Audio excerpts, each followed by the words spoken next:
Bonjour Monsieur Bourarier. Bonjour. Enchanté. Alors vous êtes le commissaire général de l'exposition qui ouvre le 15 mai, si tout va bien, au Louvre-Lens, sur les arts de la table.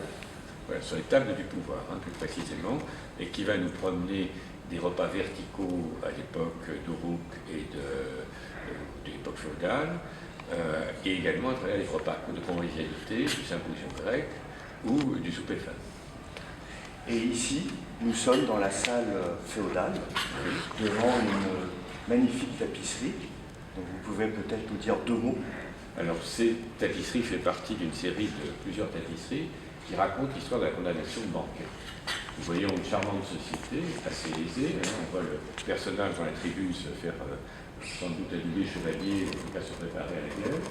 Et là, il a invité tous ses amis qui sont beauté, je plèche d'autant, des amis charmants. Et on est en train de manger beaucoup. On mange effectivement des fois beaucoup dans ces repas médiévaux. Notre terme de mets vient de là. On sert une série de plats qu'on appelle mets, qu'on rapporte, et on en rapporte une deuxième ensuite. Et entre-temps, on a un petit spectacle qu'on appelle entremets à l'époque. Ah, d'accord. Voilà. Et ces mets sont appelés à porter couvert. Et là, on voit effectivement une table couverte de victuailles, où vous ne voyez ni assiette, ni fourchette, ni couteau, et pour cause. Tout le monde met la main au plat. La seule chose un peu personnelle qu'on peut avoir, c'est le tranchoir sur lequel on découpe sa viande. Et vous voyez qu'il n'y a pas vraiment d'ordre particulier pour mettre les plats, les assiettes, etc. C'est encore un peu le désordre, je dirais, de la table des mets médiévaux. Si vous regardez les enluminures, vous verrez. Par contre, on a quelque chose qui est très ordonné, qui est le dressoir.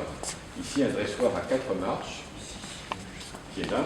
Un dressoir à 3 marches, plutôt à 3 marches, ce qui veut dire qu'on n'est pas chez un roi, parce que sinon il y aurait 4 marches, mais une personne puissante, un duc, un comte, etc. Le nombre de marches est symbolique de la puissance de la gestion du temps, sans qu'elle soit systématique. Voilà. Vous avez le faisan, qui est un animal d'éternité ici. Et vous avez deux, par exemple, tout est significatif dans cette tapisserie. Vous avez ici des personnages, vielle, harpe, flûte, qui nous jouent certainement un petit air agréable. Et puis là, vous avez encore d'autres musiciens. Est-ce que c'est les mêmes? Non. La fonction des musiciens qui sont là, c'est de corner l'arrivée des plats. Qui se faisait, vous verrez, dans beaucoup d'enluminures, vous avez ces personnages qui cornent l'arrivée des plats. Donc ils soufflaient dans leur ils soufflaient au moment où les plats arrivent. Voilà. Pour dire, ils cornaient l'eau pour apporter le repas, le repas était prêt. Et donc vous avez maintenant, à côté de ces personnes qui sont charmantes, des personnages grimaçants,